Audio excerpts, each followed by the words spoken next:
అదే RTV app వార్తల్ని క్షణాల్లో చదివే అవకాశం ఉంటుంది. ఒక న్యూస్ పేపర్, ఒక టెలివిజన్ ఛానల్ మీ చేతుల్లో ఎప్పుడూ ఉంటాయి. పురాతనమైనటువంటి దేవాలయం దాదాపుగా నాకు తెలిసిన చరిత్రను బట్టి 400 సంవత్సరాలకు పైబడి ఇక్కడ ఈ దేవస్థానం నిర్మించబడడం జరిగింది. అయితే ఈ దేవస్థానం మొత్తం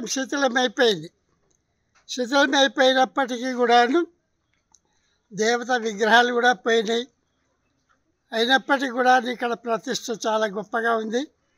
ఇక్కడ వర్షాకాలం వచ్చింది, వానలు పడతలేవని అంటే పబ్లిక్ అందరు కూడాను జమై ఓ మేకను తీసుకొని చప్పుళ్ళతోటి వచ్చి ఇక్కడ కొండ మీద దేవునికి మొక్కి దాన్ని కోసుకొని గుట్ట దిగక ముందు వర్షం వచ్చింది. ఇది నేను కళ్ళారా చూసినటువంటి విషయం.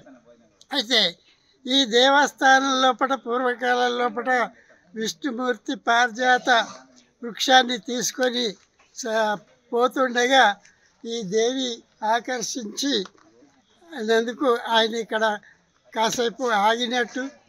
తర్వాత ఈ గుట్ట మీద ఎక్కడ లేకపోయినప్పటికీ గుట్ట మీద పారిజాత పుష్పాలు ఉన్నాయి. పారిజాత చెట్లు ఇక్కడ ఒక్క గుట్ట మీదనే ఉన్నాయి, చుట్టూ గుట్టలు ఉన్నాయి కావాల్సినవి. ఎక్కడ ఈ పారిజాత వృక్షం లేదు అంటే దాని అర్థం మనం కూడా ఆలోచించాల్సింది ఆ భగవంతుడి కృప వల్లనే ఇక్కడ ఆ పారిజాత పుష్పాలు పడ్డాయని చెప్పేసి మేమందరం అనుకుంటున్నాం.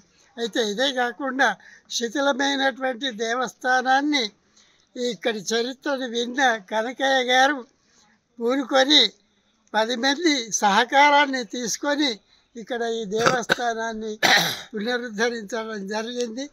ఆ పునరుద్ధరణ అయినప్పటి నుండి ప్రతి ఏటా కార్తీక మాసం లోపల ఆఖరి ఆదివారం నాడు జాతర నడిపించడం జరుగుతున్నది. దానికి తగినటువంటి ఏర్పాట్లన్నీ కూడా పూర్తి చేస్తున్నాం. ఇక్కడ ప్రజలందరూ కూడాను ఈ దేవస్థానానికి సహాయాలు అందించిన వాళ్ళు ఉన్నారు. ఈ ప్రకారం ఇక్కడ జరుగుతున్నది. మరిన్ని వీడియోస్ కోసం ఛానల్ ని సబ్స్క్రైబ్ చేయండి. లేటెస్ట్ అప్డేట్స్ కోసం వాట్సాప్ ఛానల్ ని ఫాలో అవ్వండి. అండ్ లింక్ డిస్క్రిప్షన్ లో ఉంది.